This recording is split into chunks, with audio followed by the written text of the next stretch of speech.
On a cold morning, soldiers surrounded an exiled emperor and ordered him to surrender, expecting fear, hesitation, or immediate collapse. Instead, the emperor stepped forward, opened his coat, and invited the men to fire upon the ruler they once followed. No one fired. Within days, the exile entered his capital while the king occupying his throne fled without a battle. History loves triumphant rulers, but the most dramatic comebacks belong to leaders who had already lost armies, crowns, and countries.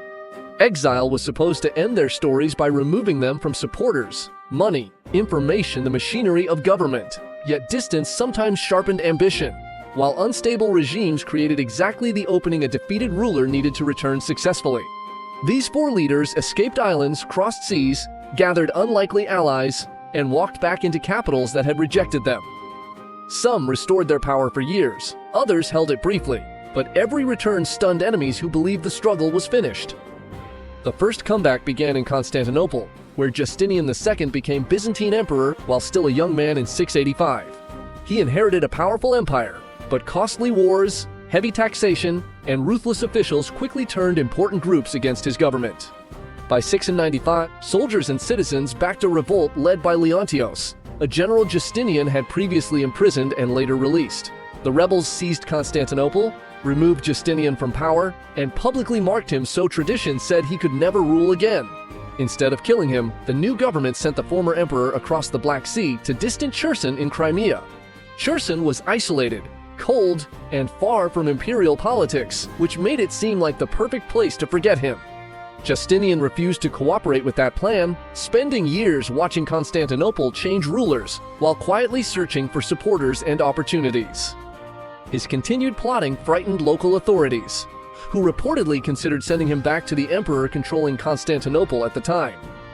Justinian escaped before they could act and sought protection from Busir, ruler of the powerful Khazars north of the Black Sea. Busir welcomed the exile, arranged his marriage to a Khazar princess, and gave the couple a comfortable home near Phanagoria. Justinian renamed his wife Theodora, deliberately connecting his future restoration with the celebrated empress who had supported another emperor, Justinian. Comfort never replaced ambition, however, and Constantinople's ruler eventually offered Busir a reward for eliminating the dangerous former emperor. Theodora learned about the plot and warned her husband before the appointed men could reach him inside their guarded residence. Justinian escaped again, gathered loyal companions, and crossed dangerous waters in a small vessel while searching for stronger military support.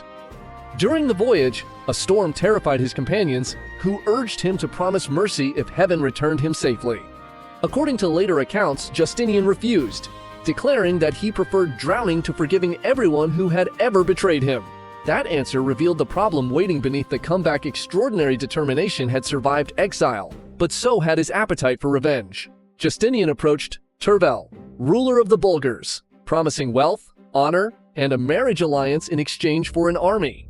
Tervel accepted, and in 705 their combined force appeared outside Constantinople, confronting rulers who thought Justinian permanently removed from history. The city resisted, so Justinian searched for another entrance rather than wasting his borrowed army against Constantinople's massive defensive walls. With a small group of supporters, he reportedly entered through an old water conduit and emerged unexpectedly inside the capital. Once word spread that Justinian had returned, support for the sitting emperor weakened and the government collapsed with remarkable speed. 10 years after being overthrown, Justinian reclaimed the palace and once again ruled the vast Byzantine Empire from Constantinople.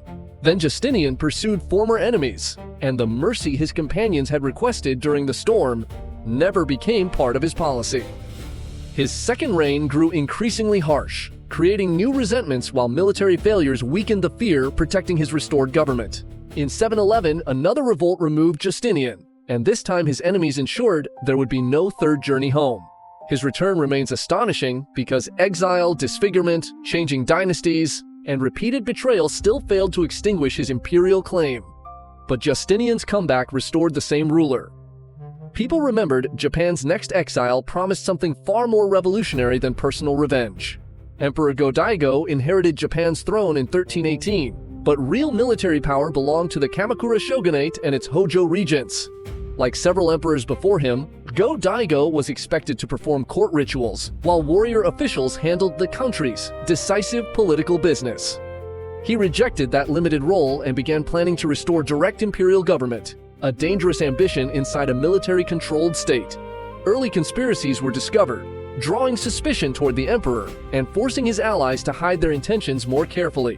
In 1331, Go-Daigo openly rebelled, left Kyoto with the imperial regalia, and established a defensive position at Kasagi Mountain. Shogunate forces captured the stronghold, arrested the emperor, and sent him across the sea to the remote Oki Islands. Officials expected Oki to neutralize him, because an isolated emperor without soldiers seemed less dangerous than a symbol remaining near Kyoto. Go-Daigo continued sending messages, however, while supporters across Japan turned his exile into evidence that the shogunate had overreached. In 1333, local allies helped him escape Oki by boat, returning him to the mainland before authorities could respond. He established himself at Mount Senjo and issued calls for warriors to abandon the Hojo government and support imperial restoration. The timing proved extraordinary because dissatisfaction already existed among provincial fighters who felt ignored, underpaid, or controlled by Kamakura's ruling family. Ashikaga Takauji was dispatched against the emperor, but instead of crushing Go-Daigo, he turned against the shogunate and attacked Kyoto. Elsewhere, Nita Yoshisada raised another force and advanced toward Kamakura, placing the military government under pressure from multiple directions. Kamakura fell, the Hojo leadership collapsed, and Go-Daigo returned from exile as the emperor who had broken the shogunate. His triumph launched the Kenmu Restoration, an attempt to rebuild government around imperial authority after generations of warrior dominance. For a brief moment, Go-Daigo appeared to have achieved something almost impossible, reversing Japan's political system through persistence and rebellion. Yet victory created expectations he could not satisfy, especially among warriors, who believed their support deserved land, offices, and recognition. The emperor favored court nobles and centralized authority, frustrating powerful military families whose sacrifices had made his restoration possible. Ashikaga Takauji eventually rebelled, and the alliance that had rescued Go-Daigo from exile became the greatest threat to his new government. After shifting campaigns and temporary victories, Takauji occupied Kyoto and supported a rival emperor more willing to accept warrior control. Go-Daigo escaped again, carrying the imperial regalia south to Yoshino, where mountains offered protection and a fresh political base. From there, he declared the Kyoto court illegitimate and established what historians now call Japan's rival southern court government. Japan now had two rival imperial lines, each claiming sole legitimacy while supporters fought across the country for several decades. Go-Daigo never regained Kyoto, but he remained an active emperor in Yoshino until his death there in late 1339. His remarkable comeback destroyed the Kamakura shogunate, even though the political order replacing it quickly escaped his personal control. The exile had won his throne back, then discovered that returning to power and keeping power were entirely different achievements. Still, Go-Daigo fought his way home through rebellion. The next king returned because his enemies could no longer govern without him. His road back would begin with defeat, disguises, secret rooms, and one of the most famous trees in British history. Charles Stuart was proclaimed king by Scottish supporters after Parliament executed his father, Charles I, in January 1649. England had abolished the monarchy, however, and Oliver Cromwell's armies had no intention of welcoming the dead king's son. Charles entered Scotland, accepted difficult political conditions from his allies, and prepared another attempt to recover his family's kingdoms. In 1651, his army invaded England but suffered a decisive and devastating defeat against Cromwell at the Battle of Worcester. The young king escaped the city while parliamentary troops searched roads, houses, farms, and villages for Britain's most valuable fugitive. A large government reward encouraged betrayal, and anyone helping Charles risked severe punishment if soldiers discovered the dangerous royal secret. Charles cut his hair, changed clothing, darkened his appearance, and tried behaving like an ordinary servant rather than a prince. At Boscobel, he spent many tense hours hidden inside an oak tree, while soldiers searched the surrounding woodland directly below. The escape continued for 6 exhausting weeks through safe houses, priest holes, false identities, failed sailing plans, and unexpected questioning. Several helpers recognized him but remained silent, placing loyalty above the reward that could have transformed their own lives. Charles finally reached the coast, boarded a small vessel from Shoreham, and crossed safely to France in October 1651. For nearly 9 difficult years, he lived abroad while Cromwell ruled England, Scotland, and Ireland as the powerful Lord Protector. Exile forced Charles to depend on foreign courts, limited money, shifting alliances, and supporters who repeatedly promised more than they delivered. Then Cromwell died in 1658, and the political system built around his personal authority immediately began losing its fragile stability. His son Richard lacked military support, governments changed rapidly, and exhausted leaders feared renewed conflict across the three kingdoms. General George Monk marched from Scotland toward London, positioning himself as the man capable of deciding what government came next. Charles issued the Declaration of Breda, promising pardons, property settlements, religious consideration, and payment for the army under Parliament's authority. The offer gave nervous politicians a practical route toward restoration, without requiring them to admit every previous decision had failed.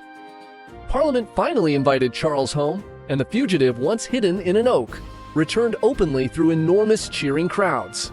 He landed at Dover in May 1660 and entered London on his 30th birthday, welcomed by an enormous public celebration. The monarchy returned with him, ending the Republican experiment and restoring institutions, ceremonies, and entertainments suppressed during earlier governments. Charles understood that survival required flexibility, humor, patience, and a willingness to forgive enough enemies to stabilize his throne. His restoration lasted until his death in 1685, making exile the unlikely middle chapter rather than the ending of his reign. Yet Charles waited for politics to summon him home. Napoleon would return uninvited and make an entire army change sides. By 1814, Napoleon's empire had finally collapsed beneath invasion, military losses, exhausted allies, and years of warfare across Europe. He abdicated and accepted exile on Elba, a small Mediterranean island where he retained an imperial title but lost France. Napoleon governed his miniature domain energetically, improving roads, administration, agriculture, and defenses while closely following events across the water.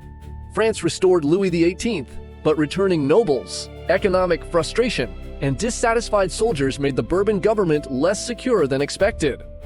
Napoleon also heard that European leaders might move him farther away, turning comfortable exile into permanent isolation beyond easy reach. On February 26, 1815, he secretly left Elba with roughly 1,000 loyal soldiers and sailed toward the French coast. He landed near Cannes and began marching north, avoiding heavily royalist areas while sending proclamations ahead to soldiers and civilians. The government dispatched troops to arrest him, expecting professional soldiers to stop a former emperor, traveling with a tiny force. Near Grenoble, Napoleon approached a royal regiment alone, stepped forward, and calmly challenged anyone willing to shoot their former emperor. The soldiers lowered their weapons, shouted support, and joined him, transforming the arresting force into part of his growing army.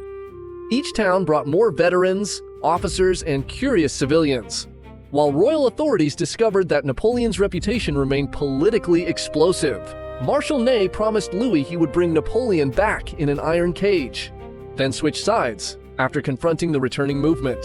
Newspapers changed their language as Napoleon advanced, moving from monster and usurper toward emperor as his victory became unavoidable.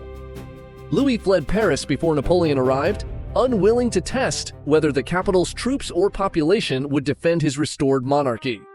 On March 20th, Napoleon entered the Tuileries Palace without fighting a single battle for the national government he had lost. Europe's powers immediately declared him an outlaw and formed another coalition, determined that his extraordinary comeback would remain temporary.